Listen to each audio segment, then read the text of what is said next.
Good morning, everyone. Welcome to the December meeting of the Corporate Governance Committee of the MTA. Are there any public speakers this morning, Mr. Kurz? There are no public speakers.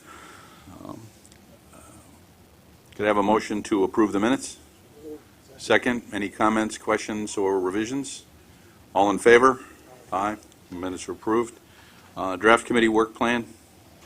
We have prepared for your approval of the 2016 work plan for the Corporate Governance Committee. It's on page 6 of your committee book, and it is substantially unchanged from prior years. Any comments or questions regarding the work plan? Do we need a vote on that? Just an approval. Okay. Okay.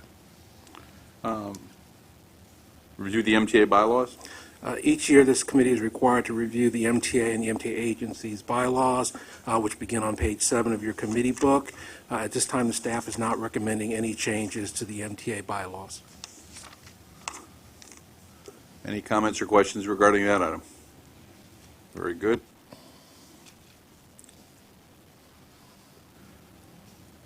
I think now we're going to have a presentation on compliance with procurement lobby law. Yes, at the request of this committee, each year I conduct a review of MTA's compliance with the procurement lobby law.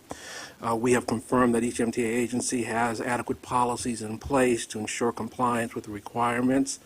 And I'm here to tell you today that there have been no issues in terms of compliance with the procurement lobbying law.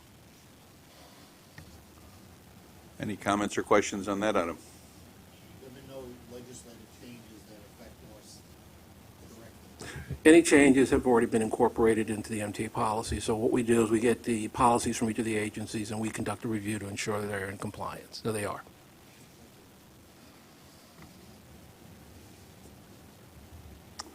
Now we're on to item number 6, which is the review of the governance principles. Yes, each year this committee is required to review the MTA's governance principles, which is contained on page 70 of your committee book. We are not recommending any changes to the governance principles at this time. Any comments or questions on that item? Very good. Now we're moving on to item number 7, to review the MTA whistleblower protection policy. Each year this committee is required to review the MTA's whistleblower policy. We are not recommending any changes to our policy, which is on page 75 of your book at this time. Any comments or questions on that item? Item number 8, review and approve any revisions to the board committee charters. Each year, this committee, as well as the other committees of the MTA Board, are required to review their charters. Each of the committees has reviewed their charters, which are contained on page 79 of your committee book. We are not recommending any changes to this committee's charter or to any of the other charters of the MTA Board committees. Any comments or questions regarding the committee charters? Hearing none, we'll move on to the item 9, review and approve revisions to the MTA Code of Ethics. On page 117 of your committee book are proposed revisions to the MTA Code of Ethics.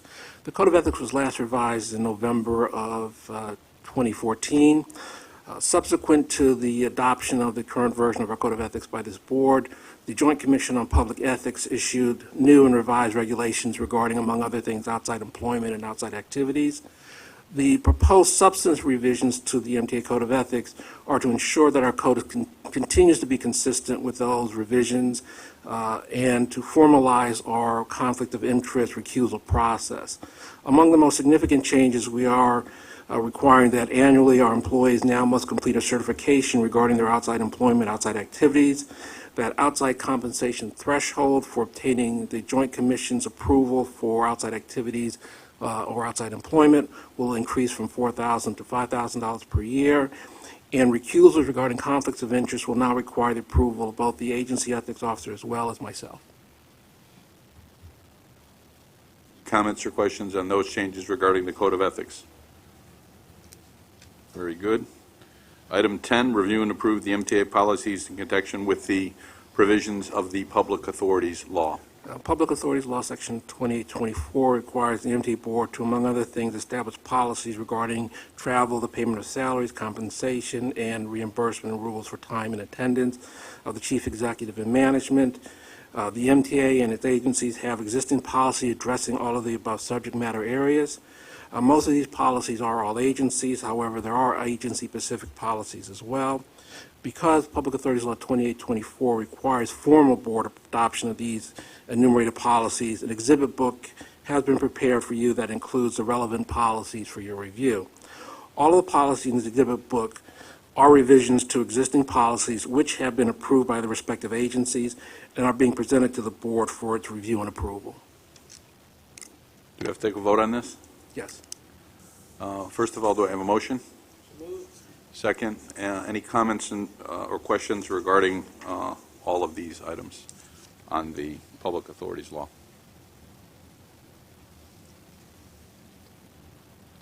No, I have to go back to that. So, all in favor? Aye. I failed to take a vote on the Code of Ethics, which I was really required to do, so we'll go back to that item. Second, any comments or questions? All in favor? Aye. The last item is a board working group resolution that you received some documentation on. Yes, it's in the committee book. I believe it's been revised since the version that's in the committee book. No, we added, we updated that. updated, okay. Yes. Because we added one member that was a city member, Holly Trottenberg. Does that require a vote? Yes. So, do I have a motion? Second? Any comments or questions? All in favor? Aye. Okay, that concludes the business of the Governance Committee. Thank you very much. We will now come back for the board meeting at 10 a.m. Thank you. Thank you very much.